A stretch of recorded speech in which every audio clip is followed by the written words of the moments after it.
обясня какво е. Не, искам да се засеги, да го обсъдим, но не сега. Сега ще слушаме поезия, защото е неделя. Защото и е ден. Защото вчера не можа. Кое? Вчера беше ден за поезия, обаче се пътуваш ли? Всеки ден е ден за поезия. Събота е специален ден за поезия. Имаме събота.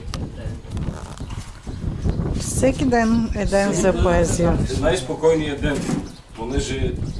Да, следва неделя. Много отдавна следва спочивен ден. Да. Защото той е най-спокойният. Хайде да чуем сега Иван какво ще ни прочете.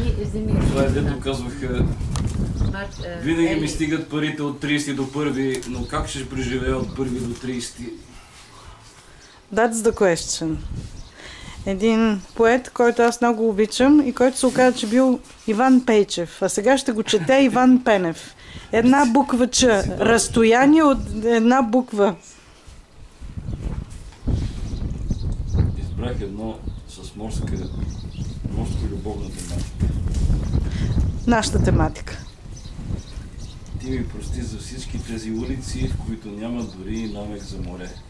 Ти ми прости за тези срещи, в които няма намек за любов. Тръгни с мен, безумието мое преодолей и пак тръгни с мен. Тогава ще се върнем в неспокойната, чудовищно красива морска нощ. Тогава ще се върнем пак в залива, изпълнен с дихание на бури, изпълнен с ветрове.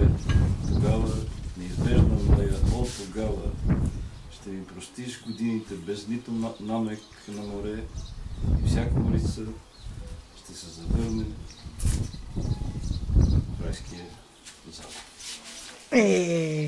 Това го добавих последната година, малко го редактирам това. Малко го редактирал, да. Една буква Ч е сложил и е нарушил благозвучието. Накрая, кажи ми накрая какво казва. Накрая той казва, ще се завърне в тишината си. Аз казах, че се завърне в Райския залив и си позволих още една редакционна намеса. Той беше написал автентично. Тогава пак ще се завърнем в залива, изпълнен с дихание на бури, изпълнен с мъртви ветрове, аз пропускам думата мъртви. Той като си има предвид, че е 67 година от тоталитарния комунизъм, ние трябва да го... Вече сме 21 век, трябва да го съвремени. Нека и позачисто така, позалъсквам ги. Ама променяш цялостното настроение.